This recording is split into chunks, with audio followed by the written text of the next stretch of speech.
Welcome to the Perspectives with Catherine Toon podcast.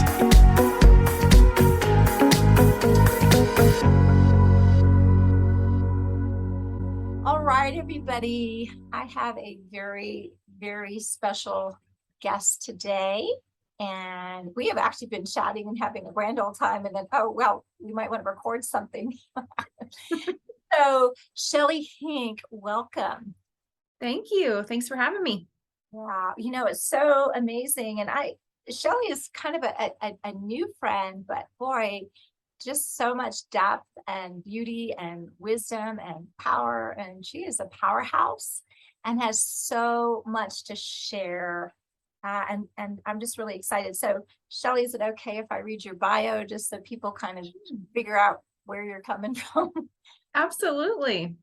Awesome. There's a lot here. So it's good. So Shelley is a registered nurse, BSN turned wholeness expert, educator, author, artist, coach, and creator. Wow.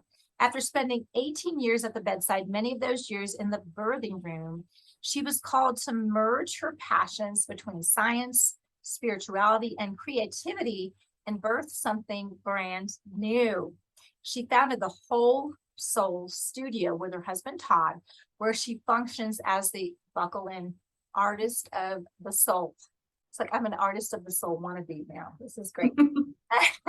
Their mission is to help the body of Christ awaken to wholeness by helping people heal emotionally, live creatively, and prosper abundantly through the lens of the creative process. She has a deep passion for helping people who experience trauma as a trauma thriver, rock on, herself, and has a true understanding of the complexities of how trauma affects every area of our life.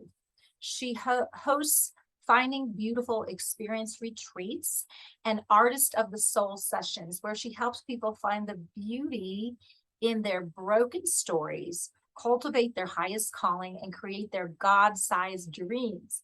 She is a #1 international best-selling author and has been featured on the PBS documentary Medical Stories Under Control. She is also the founder of Team Redeem, an amazing community of people whose mission is to help themselves and all people redeem health and create wealth through a simple physician-led habit transformation programs focused on physical, emotional, and financial well-being. Collectively, they've helped over 5,000 people. Her approach is always holistic in nature, considering all aspects of a person's well-being with a deep knowing that all people are made in the image and likeness of the divine, and that beauty is their birthright. I've got so many hot buttons in reading that. It's a little hard for me to settle on. But we're going to talk about finding beauty in our broken stories today. So welcome, Shelley. You're clearly amazing. This is going to be amazing.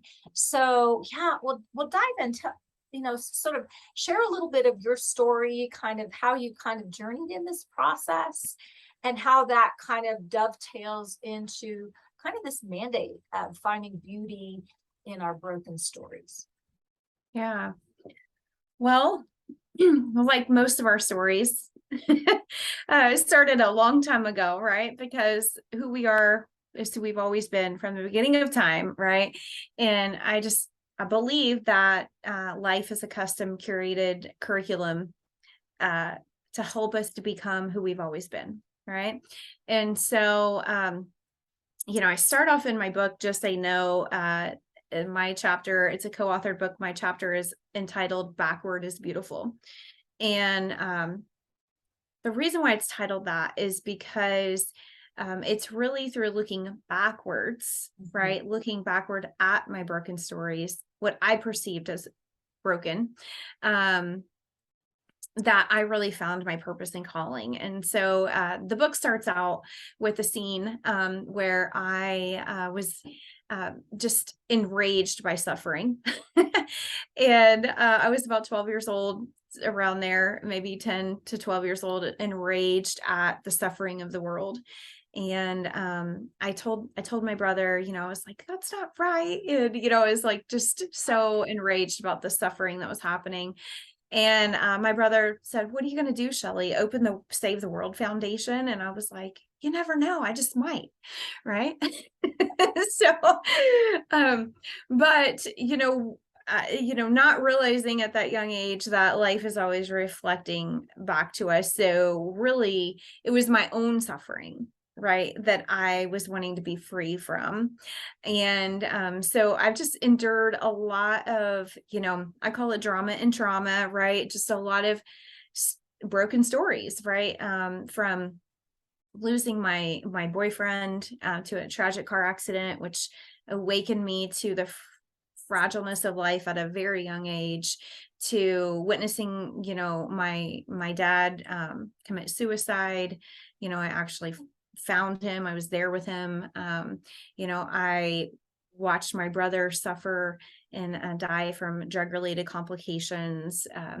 As a nurse, I got to see the suffering of humanity from a front row seat, right?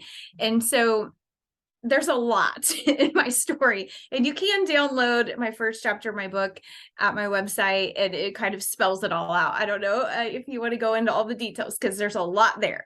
But what I know is that we all have broken stories, and those broken stories are literally what catapulted me in to my calling. And without those things, even though I wouldn't want any of those things to happen, without those things happening, I would not be filled with the compassion that I'm filled with for people. So that's kind of how my story started. And lots of suffering. I suffered from PTSD and drama and trauma for years. I ended up having a physical health breakdown, and wasn't able to work as a nurse during that time because I was so sick. And God told me, treat yourself like a houseplant with complicated emotions. This was after a year of going to every doctor, every specialist, everything I knew to do, right? Finally, it's just, I heard the Holy Spirit say, treat yourself like a houseplant with complicated emotions. And that was what awakened me to the beginning of what awakened me to what I'm doing now. Wow. Now, a house plant with complicated emotions. So as a house plant, what do we do with a house plant with complicated emotions? We need good nutrition. We need to feed the soil. We need sunlight. We need just the basics, right? We need sunlight and rest, right? The evening hours. And then the complicated emotions part, well, that's more complicated, right? It's a lot easier to drink 64 ounces of water and eat healthy, right, than it is to go deep within your soul and look backward, right? And explore the things that you thought you hid away in your soul, in your heart, because that was 20 years ago, right? So we think that doesn't affect us today. Right. And even in the traditional evangelical church world, that is taught, right? Like, don't look back. Whatever you do, don't look backwards. Blah, blah, blah. Right. You got to look forwards, like, and I was doing that. I was spiritual bypassing. I was spiritually masking, right, for a very long time. And what you mean by that is using like these spiritual isms to kind of stuff and bypass really dealing with what's really going on inside. Right. Because we're supposed to count it all joy, right? We're supposed to, be thankful for all persecution and all suffering, and count it all joy, and know that all things work together for good for those that love the Lord, and all of those things. That doesn't mean you don't deal with your stuff. Right. But nobody ever tells you how to do that. Exactly. Right. Exactly. So we were in ministry. I was So a you nurse. also, because you were in ministry, did you have this pressure to have to look like you had it all together? And it had all Yes. the answers? Okay, so there's that too. Like we can't have a problem because that means we're not in faith or whatever. Right. Well, yeah. And I come from like a word of faith, background, right? So it's just, you just cast the devil out and you just pray some more and speak in tongues some more. And you just need one more healing line, right? Yes. That kind of thing. Mhm.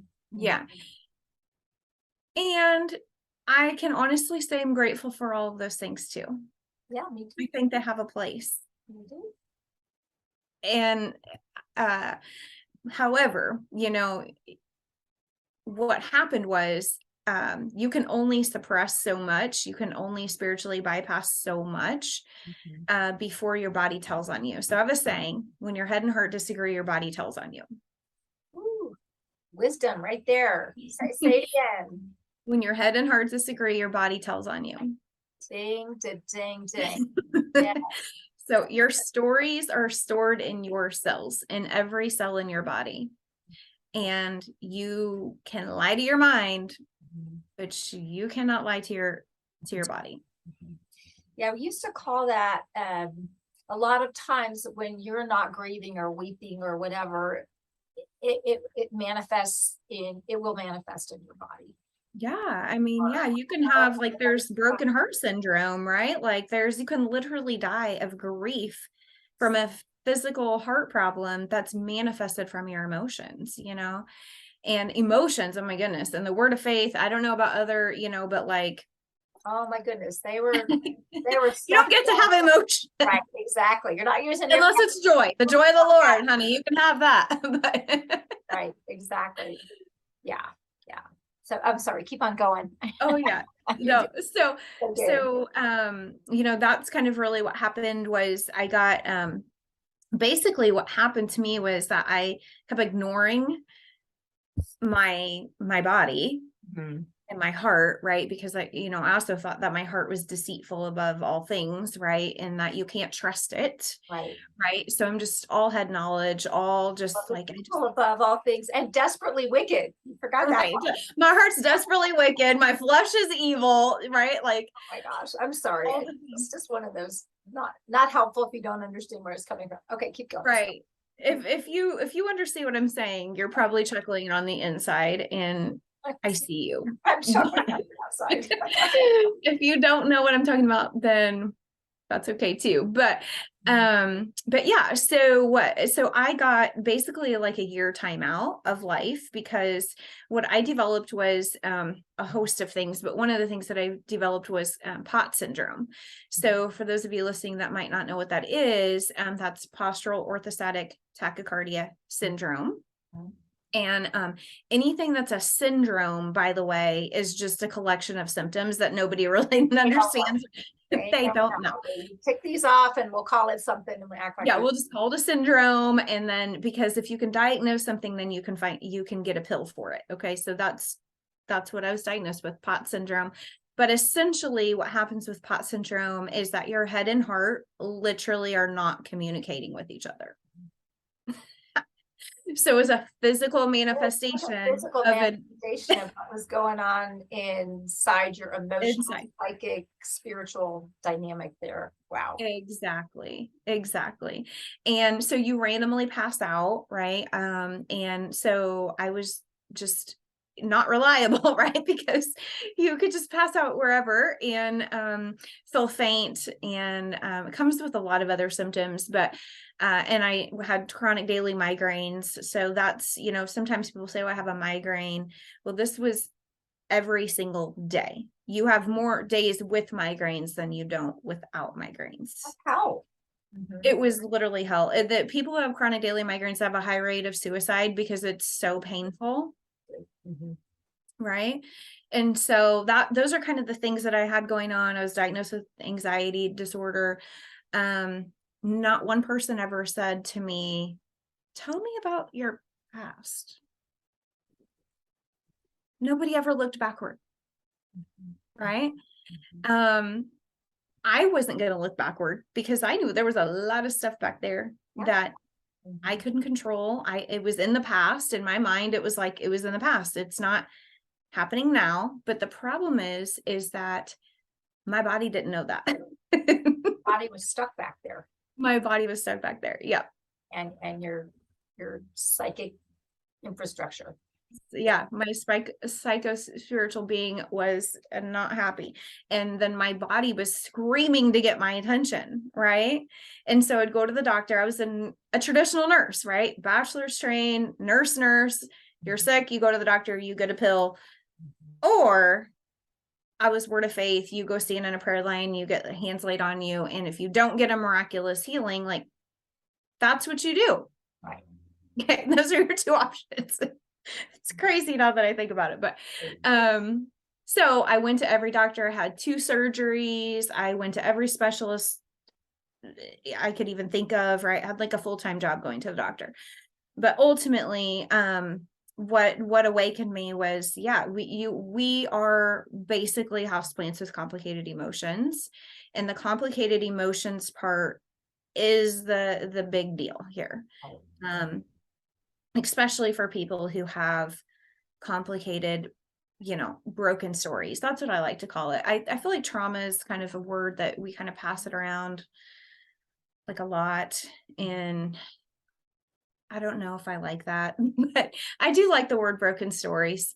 Oh, that's so good. Yes. Yeah. So wow. And so, and then it was kind of a matter of, when you heard the Lord say, treat yourself like a plant with complicated emotions. So what does that look like? And learning how in this clearly holistic approach, like it's not just sitting on a counselor's couch. It's not just, I have every part of me, what's beautiful about that is like every part of you matters. Yeah. And every part of you affects the other part of you. And when we start sort of making a dichotomy of things or a sealing off certain parts of ourselves, we just don't do well. No. And that's my biggest passion, is to help people to understand. So the word, wholeness, it means integrated, right? It means to be integrated. So our soul, spirit, and body need to be integrated, right? Our past, present, future need to be integrated.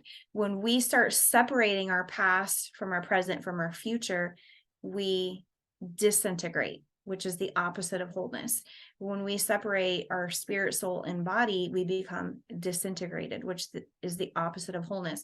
So the number one thing that I do, and I feel like God's uniquely wired me for this, is to help people to understand the whole story of them,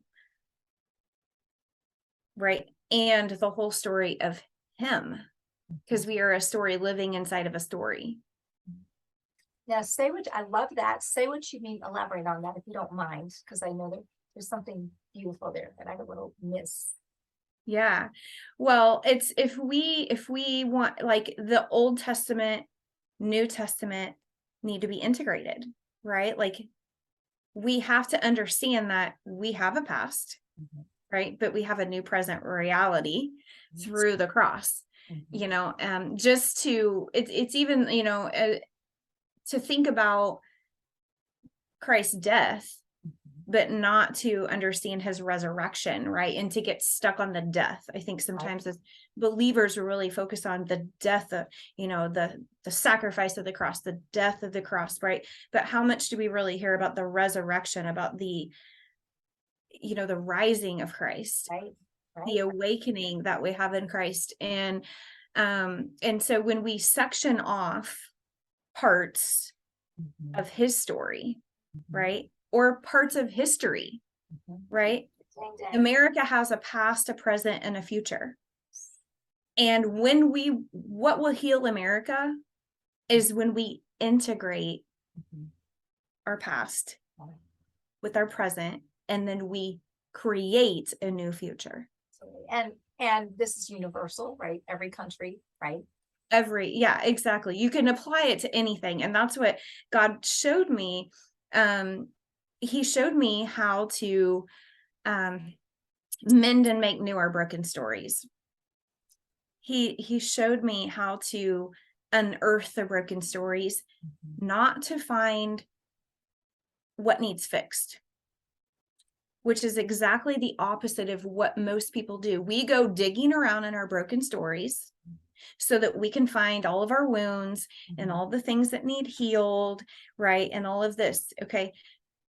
And I'm not saying that there's not a place for that, but I think we can get really stuck there, and we could just fixate on fixing. Yes, that's true. Right. And where the beauty comes from, right? That's why it's the finding beautiful experience. Okay. Because it's an experience. It's, I promise you, you've never looked at your life in this way. It just doesn't, it's not our natural tendency. Okay. But if we mine our past for the beauty. Because it's there. And I think sometimes we get so fixated on what was wrong. That was really wrong. Right? Yes. Yeah. What was devastating. That was really devastating. What Yeah. was traumatic, even though I know that's not your favorite word right now. Right. Right. And all of that. We get so fixated that we cannot see the gold in it. And this is part of the redemption thing. When you start to mine the gold that was actually genuinely there, and mine the gold that is genuinely here, because yes. God was there in it. Right. And, and there, it talks about that, there's a treasure hidden in a field. Thank you. Right. So in your field, in your broken stories, right, there's a treasure hidden in there. Yeah. That's how I look at it. That's a Shelley paraphrase. That is not, that's how I see it. Shelley inspired version, the SIV. Yeah, that's a Shelley inspired version.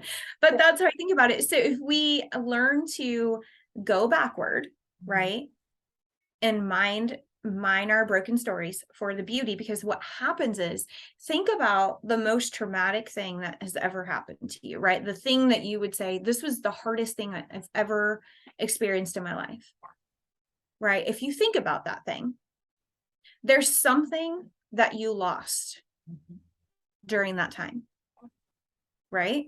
There's something that you lost because of that event. You lost that. But Jesus came to seek and to save that which was lost. Okay. So if you lost something at that crime scene, right? whatever I'm saying crime scene, but whatever the scene was of your drama and trauma. Criminal that happened against you to harmful. Right. If you go to that scene in that story, the movie of your life, right? And you say, this is what I lost. This is what was taken from me. Okay. But when something was taken, you also gained something. Okay. So through Christ, and only through Christ alone, you gain something, right? Because that's what redemption does. Exactly. It seeks and saves that which was lost. Exactly. And also, God collects what was lost. Absolutely. So that it's not truly lost. No, it's not lost. It's buried. That's what the field and treasure, right? So it's like you've got that treasure, but then you've got this field that gets, and some of us have more field than others, right? You get this field of the world laid upon you, right? Laid upon the treasure that's buried deep within you. And you start to identify with the field instead of the treasure. You start to identify with your trauma instead of the beauty that lies within you. Absolutely. And the beauty that lies within you is a part of your original design that is eternal. That's your true self. Trauma doesn't define you. No. And I think too much we've allowed the trauma, the loss, whatever, to define us. Yes. And only God gets to define us. And he says we're beautiful. Right. He says we're whole. He says we're holy. Yeah, right. Sorry, I don't mean to be. No, that's beautiful. Yeah. Be holy as I am holy. Yes. Right. And we'll take that and then we'll get into works with it, and we'll be trying to crucify our flesh, and we'll be trying to, like our our true work is the fight of faith, Mhm. right? Our true work is just to believe that God is who he said he is, that Jesus did what he said he did, that we are who he says we are, right? Like that's it. It is the fight of faith, and that's everybody's fight, because we're always kind of going on kind of to another level. We were talking about how God is kind of expanding you, promoting, and it's a fight of faith, because like, oh, I haven't been there before. Are you sure? Okay, Yeah. you said I could do this. I'll do this. Right. Exactly. So that's what God was showing me, because so here's the thing about me. The other part of my story is that when I was in high school, went to the guidance counselor's office, right? And this is where, I don't know if they still do this, but they try to figure out your path for your next steps, right? And if you're going to go to college or whatever, and I just knew in my soul, right? I knew within me that I was born to be an artist. It's the only thing I ever enjoyed doing. It's why I went to school. It was just who I was, right? Creativity, all of that. I grew up, my mom and my grandma, we went to thrift stores, we found stuff, we made stuff. We were always like trash to treasure, finding the beauty in the broken things, right? Okay, so Looking, I'm sorry, that is such a physical analogy of what you're doing on an emotional, spiritual, physical dimension. exactly. Sorry, just keep on going. That's just sorry. Right. Beautiful. Right. Yeah, totally. Right. And so I did not learn. Okay. And part of this is nurture, right? Part of this is nature, I think.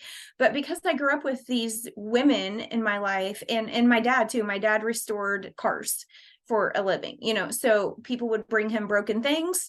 He would do his stuff, right? And then voila, we've got a beautiful new shiny car. And that was just how I grew up, right? So when you think about it, during high school, I was told, you can't be an artist. I told him I wanted to be an artist. I wanted to go to the Chicago Art Institute, wanted to become an artist. And he was like, no, a flat, like, no, right? Like, there's no money in that. You can't become an artist. It's not the way, right? You need to have a real job. You need to do something, So I was like, watched a movie that inspired me. I was like, okay, well, what about physical therapy? There was a physical therapist that helped this person be restored from, there was a car accident, to be able to walk, right? So I was like, that's really cool. So maybe I'll do that. And he was like, you're not smart enough to do that. You don't have the grades for it. No. Wow. Sorry.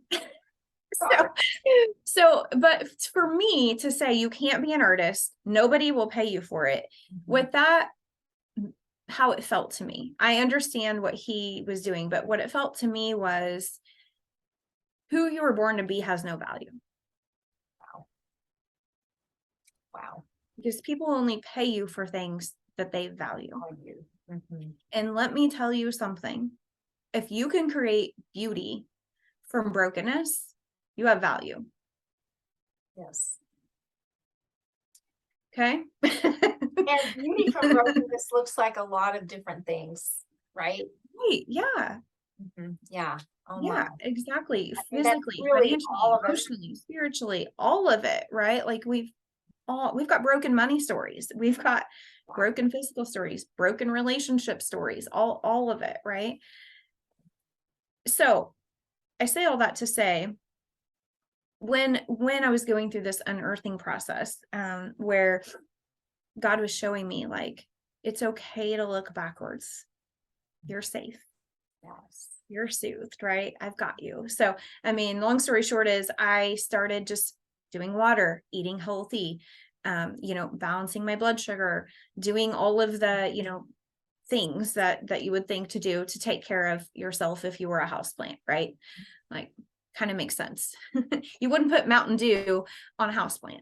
Right. You would expect it to die, but for some reason we put that on ourselves and we think we're supposed to live. But so when I started to do all that process, what happened was I started to get better. I started to have enough brain power, right, to do the deeper emotional, spiritual work, right? Because it's really hard to be spiritual when you have a migraine and you're passing out. Exactly. Everything supports everything, but I think sometimes the obvious practicalities of just caring for your body gives you the infrastructure to be able to do the other stuff. So Exactly. and the beautiful thing is it feeds on each other. The more you're able to help your body, the more you're able to deal with your emotions, the more you're able to invest in your spiritual growth, the more you're able to take care of your body and do your emotions and is right. So it feeds on itself, and you go from a vicious cycle into a blessed cycle. Yeah. Right? Instead of dwindling down, you're spiraling upwards, because the spiral goes both ways, and we get to choose. We're powerful. Exactly. And see, here's the thing in all this. I didn't drink alcohol. I didn't do drugs. I grew up in an environment where most of the people around me, it was normal, to drink, to do drugs, it was just part of our part of that culture. Right. That's a thing. But I didn't do any of those things because I just honestly, it didn't, I mean, not that I never drank, but it wasn't a vice in my life. I never did, became a habit or anything like that. But I did figure out that chocolate ice cream and tacos made the pain go away temporarily. Right? Because sugar does feel like love for a minute. It does. And so does chocolate. Yeah. And tacos. Mm-hmm. It does feel like love. Okay. Until it doesn't, because it's, until it doesn't love you back. Right. And it's all fun until your pants don't fit. But what happened was, during that time, I was able to be awakened. I was home. I was able to, my brain did clear up. My physical symptoms did start to get better. Right. Which then allowed me to do the emotional work. So partnered with a coach, actually also went back to school to become a whole health educator. And so I learned a lot of stuff through all of those processes. But God showed me, he's like an artist. He's like, go to your past like an artist. Interesting. Okay. Right. Yeah. So what an artist does, a true artist, right? There's people that can paint, there's people that can sing. That doesn't make them an artist. What true artists do, artistry, is on a soul level. True artistry is a soul connection. It's being able to see the beauty in the brokenness. That's what a true artist does. And that's such a gift, right? So, and that's what, and beauty inspires and heals, and right. But you have eyes to see. Right? Eyes to see, spiritual eyes to see. Yeah, exactly. Yeah. Right, keep going. This is so good. Yeah. Well, the book, Beauty Will Save the World by Brian Zahn. Yes. Yeah. Yes. So I had always been geared towards beauty, right? I was wired for it. I was wired for art and to see, actually I had a physician ask me one time, what do you feel like you were born to do? Mm-hmm. And I said, help people see. Beautiful. It just rolled off my tongue. I never thought about it before, but when he asked me that, I was like, that's what I was born to do. I had a photography business. That's what photography is, all seeing. It's seeing light and dark and finding the beauty and getting the right angle. And I always say that everything is beautiful in the right light in photography. That's good. Yeah. It's people would come to me and they'd be like, oh, well, I've got a wrinkle here and a bulge here and a, whatever, and I'm like, trust the process. Right. So through the right lens and the right light, everything is beautiful. And so that's kind of what he was showing me was, you can go to your past and you can fixate on all the lack and all the things that were done to you and should have been done and right? Everything and shouldn't have been done. That should have, and everything that should have happened that didn't happen, right? Exactly. Right. And all the ways you were wronged and blah, blah, blah. Right. Or you can go to your past, you can unearth your broken stories, you can find the beauty that you lost there, because every crime scene, every scene of your broken stories, you lost a part of you. So Yes. everything that happens to you, you lose a part of you, a part of your true nature, and it's left back there. Mhm. And if you don't go back there and get it, you're never going to find it. Go retrieve it. Go. Well, and that's true. And this is possible because you're with a God who does just that. Right. So all the Exactly. lost things aren't really lost. No, they're not. They're not lost. All the They're fragments, hidden. nothing wasted. And so that's how you can go back and retrieve what was lost. That's right. Mhm. And what happens is, so it's not just about healing ourselves, right? I don't look at it like that. I just look at it as like this giant story that's being played out, right? And if you unearth your broken stories, right, what that allows you to do is cultivate your highest calling. Because Okay, so not only does that get redeemed, but you are upgraded and propelled into what God had planned for you. So he's able to interweave that. Didn't come from him, but able to interweave that and make it even more beautiful. yes. Yeah. Than And it. to me, that's what, it's like redeeming the dream, right? It's like God has a dream for you. It's always been his dream for you. And when you come to earth, right, there's these things that happen that are in direct opposition with your true nature, with your true self, with the dream that is you, right? Yeah. And so in that, when you go backwards and mine your broken stories for the beauty, you're able to cultivate your highest calling. And I think a lot of people, I hear so many believers like, I don't know what my calling is. Oh, yes. Boy. Right. Oh, yes. All the time. And it's like we're in this waiting period of like waiting for our calling to be revealed. Your calling, my friend, is right in front of you. Yeah. Your calling is within you. It's just covered up by field. Okay. And another tip is your calling will always have something to do with reconciling hearts back to God in some way. Absolutely. It doesn't have to, you don't have to strap a scripture on it. It doesn't have to be ministry, none of that, right? Like you can make a beautiful table that's done in a beautiful way, and it could be so beautiful, right, that it connects people to you, and their interaction with you reconciles their heart. Absolutely. It's all ministry, but we don't need to label it as such. You don't need to label it. Yeah. And so when you recognize that, like, your voids create your values, right? So what you lost, there's also something that that you will find in losing. And when you find what you lost, your calling will be revealed. Absolutely. And I think sometimes people, and this is a pattern that I've seen, is because we're not settled in our worth and value, that sometimes we do this so much in the church. We do this so much in the world, but we also do this in the church a lot, where I'm going to find my purpose, because we think that that's where we're going to find our value, when that's exactly the opposite. It's like our value's already been established. It's out of that place of value. Right. We're tracking with who God created us to be. This is who we actually are, that we're able, as things unfold, we're able to connect with the purposes that he has. But your value, if you're not enough in and of yourself, regardless of whether you're doing anything for him or whatever, and if and you're trying to find your purpose to get the value, it will elude you, because you're starting from this lie that somehow you're not enough intrinsic in and of yourself.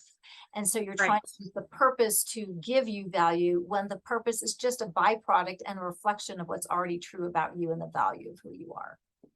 Right. Yeah. And we get talked out of who we are, right? Yeah. Like Mhm. that started like my being talked out of who I am, who God made me to be, right? I'm sure it started way earlier than that, but my recollection of it was, in that guidance counselor's room when he was like, Right. Wow. no, Boom. right? Mhm. So that starts the getting talked out of who you were meant to be by well-meaning people who Right. think they have your best interests at heart. Right. Might be your parents, might be your pastor, could be your guidance counselor, teachers, whatever, right? And thankfully I had parents who were very free spirited and allowed, they didn't put pressure on me in that way. But what's interesting is, I think sometimes people blame their parents a lot. Mhm. But here's the thing, if it's not your parents, it'll be somebody else. Exactly. Because Exactly. it's just how it works here on this place we call Earth, right? And it's part of the process. And if you can just recognize like, oh, it's just part of the process. Mhm. It's okay. We don't have to vilify anybody. It's okay. But that's the beauty of, really, I always say we don't become anything. We just unbecome what we weren't. Ooh, that's good. That's good. Right. And so I became a nurse. I Mhm. never felt like a nurse ever. Mhm. Mhm. I wanted to alleviate suffering. Right. Right, through art. I wanted to change the world and alleviate suffering through art. Mhm. That was what I wanted to do. And Yeah. so I was like, well, if I can't be an artist, Right. maybe, like, in my logical brain was like, maybe I'll become a nurse because nurses alleviate suffering. Right. In my mind, that's what I thought. Well, I didn't realize I was just getting steeped in suffering every single day. Right. Right. Like, you really don't get to alleviate that much suffering as a nurse. I mean, not like you think you would get to, right? It's very much, well, that as a physician.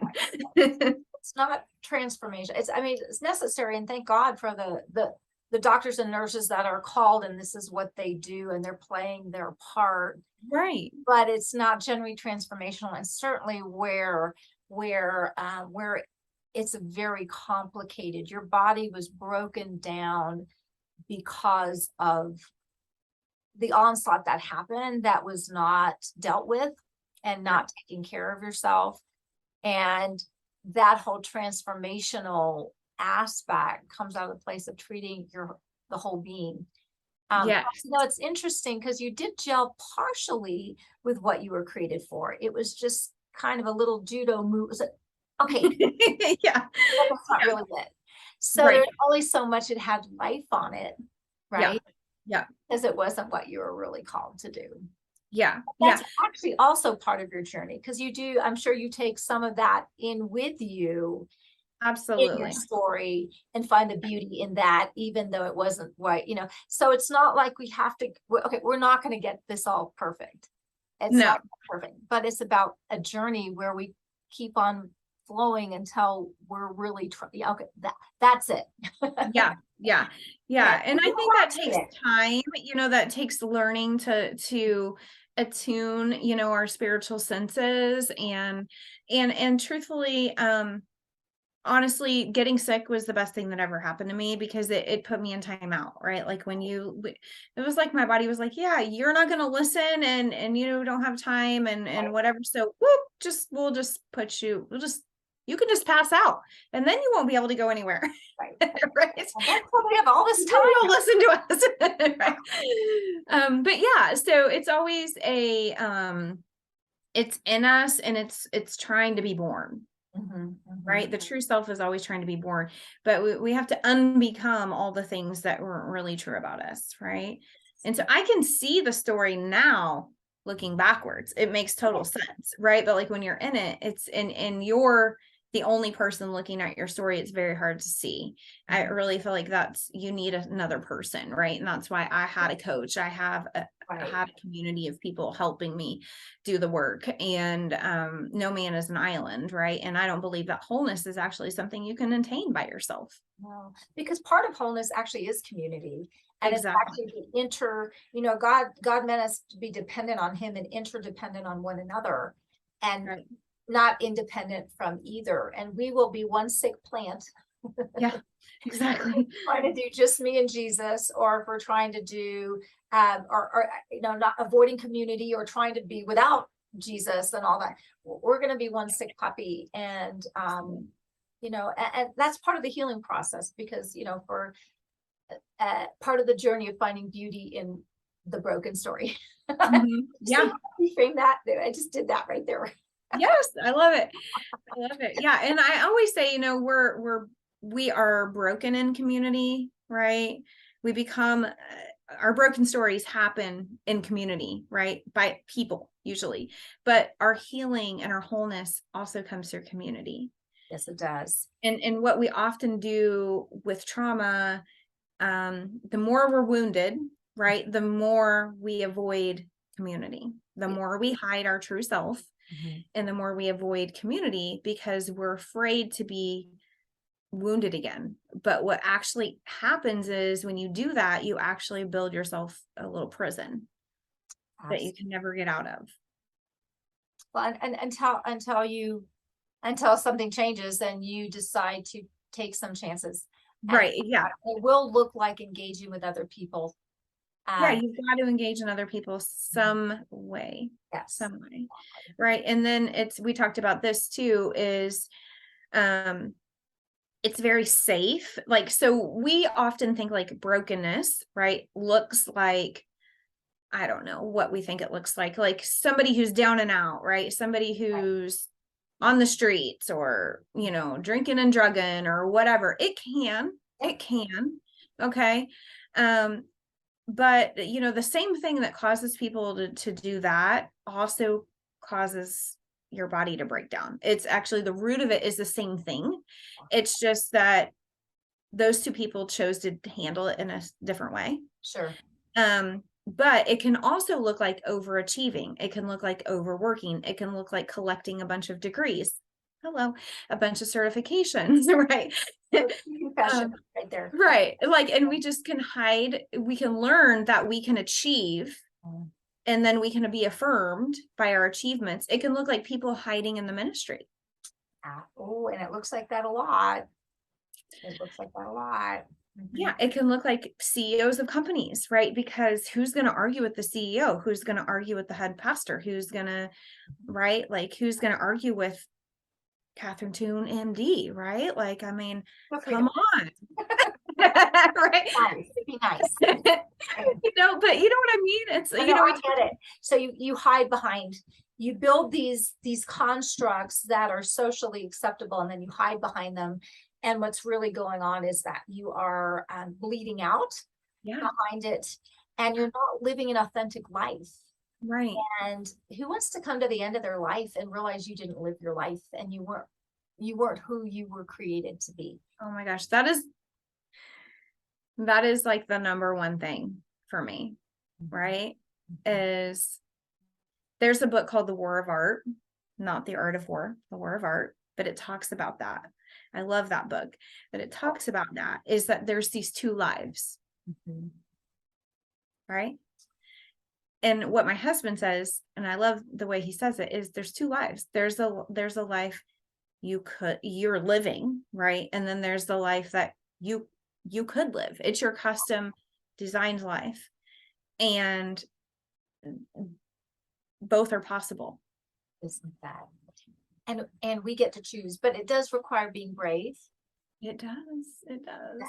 But we're made brave. That's part of our nature. We may not have practiced being brave. Yeah. But we can be brave to do the next good thing in front of us, right? We can be brave to whatever the next thing that God is leading you in to do that. It's just the next thing, you just get this glimmer, and he's not going to give you the whole picture. Oh God, no. We'd freak if he gave us the whole picture. He's not going to give you the whole picture. So, because that wouldn't require faith and trust, right? And he can't entrust you with what he wants to give you if he can't trust you, right? Because it could destroy you if you get it, and it could destroy you. So there's this gentle dance, right, that happens this. And this is part of his trustworthiness, because whatever he's asking you to do, that's a stretch that is requiring you to be brave. You can do it. Yeah. Hard, So you were made to do hard things because it's bringing you, you can do the hard of regret, or you can do the hard of the next good thing in front of you. That's right. And you can do it. And it's amazing because you expand to fill the space because you're being unveiled as who you are. In how he's leading you, it will always be an unveiling of who you are as you're walking it out with him. And he's the one that empowers it. Yeah. Oh God, sorry, it's such a hot button for me. So it's so true, you know, and I think that that's where, you know, I always say, you know, I want to take people from conformity to creativity, right? I want to help people to heal emotionally and to lead creatively so they can prosper abundantly. Right. And I've heard it said, I think Miles Monroe said it, I'm not 100% sure, but like all poverty is just a lack of creativity. Oh, interesting. And that totally makes sense because there are creative ways to deal with every problem we have. And God is the creator who's made us in his image and likeness to solve whatever's in front of us. Yeah. So creativity is taking what you have, right? Taking the parts of what you have, integrating them, right? Because you really, as humans, we don't really truly create anything, right? Everything that was ever created has already been created, right? God made trees, we make tables. Right. So we don't make trees. We're not that. Right. We're not creating. We're not creating. We're creators. We are not the right. We're not the creator. Right. We're creators. But we take what we have. We ask God for divine direction, right? And then he helps us to create something new and beautiful from it, right? So it's like, what if those broken stories are part of what you have, right? Along with what you have, right? And then you mesh it together and then you create this brand new thing that never existed before. And it could only come through you. And that's how we create our God-sized dreams. Wow. It takes all those fragments, all those pieces, all the ugly parts, all the beautiful parts, it brings it all together into something breathtaking and beautiful. Lovely. Wow. Yeah. In art terms, right? I've told this to people is in art terms, right? Can you imagine like a painting and you can't use black? Like you're going to paint a picture as an artist, you cannot use black. Wow. If we're symbolizing like dark, you know, you can't use any dark colors, right? Black, brown, navy, none of the dark colors are able to be used. You can only use light colors. How good do you think that painting would be? It's going to be insipid and not full of life because there is substance and something to be gleaned by all the dark colors in your life. Exactly. Wow, this has been incredible. Now I hear you are getting ready to do a retreat in person for a very limited number and virtually. Tell us about that. Yeah, so September 22nd, 23rd, and 24th this fall, we will be hosting our Finding Beautiful Experience retreat. It's going to be pretty awesome. I'm so excited. And this is exactly the work that we're going to be doing in this retreat is unearthing our broken stories, cultivating our highest calling, and creating our God-sized dreams, right?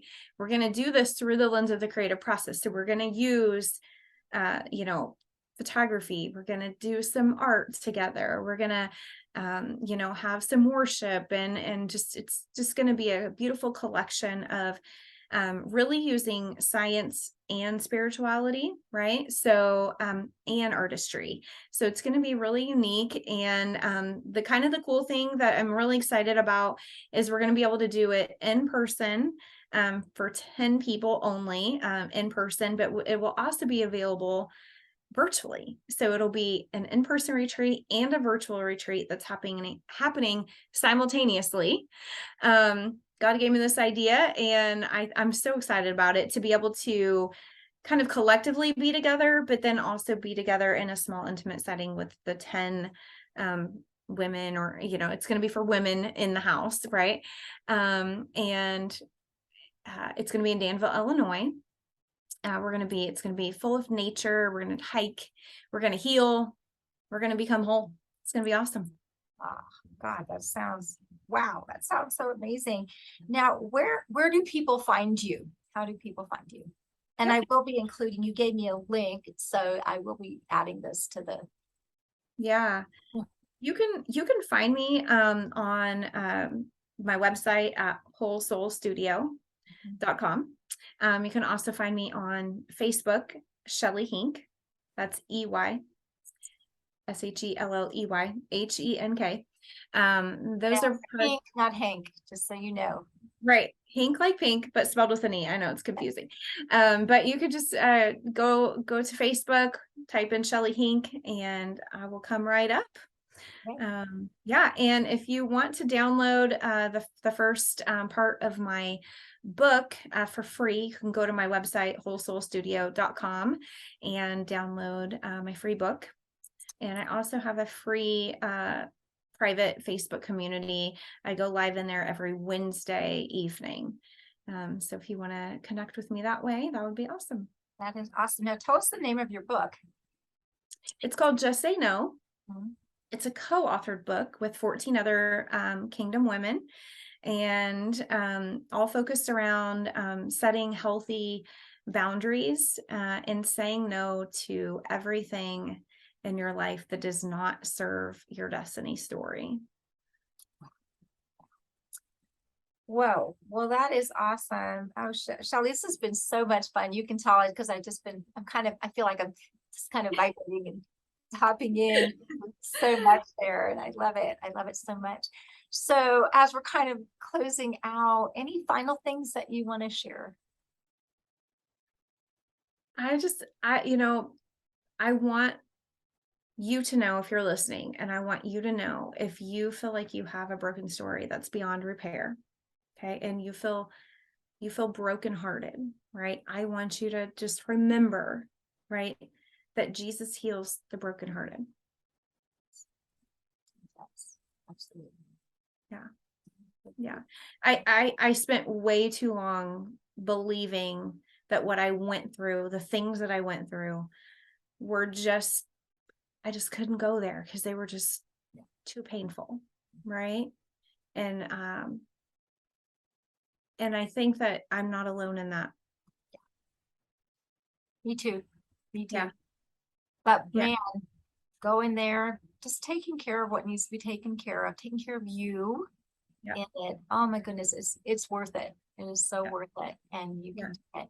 Yeah. And what awaits on the other side, right? Like with you, it's like you wouldn't be doing the work that you're doing now had you not done the wholeness work. No. And that's when life gets exciting, So I think it's when our dreams are redeemed, right, that suffering finds its perfect place in our story. Beautiful.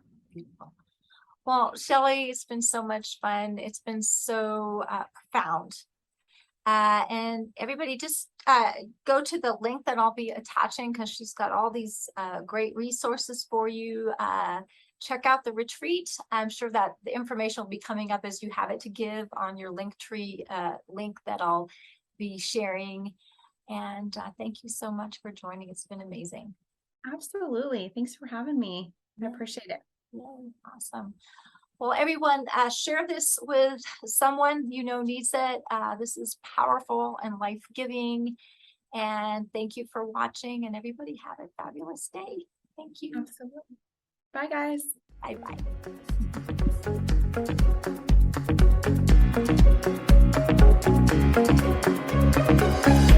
Thanks for joining us on this episode of Perspectives with Catherine Toon. For additional information and resources, please visit catherinetoon.com.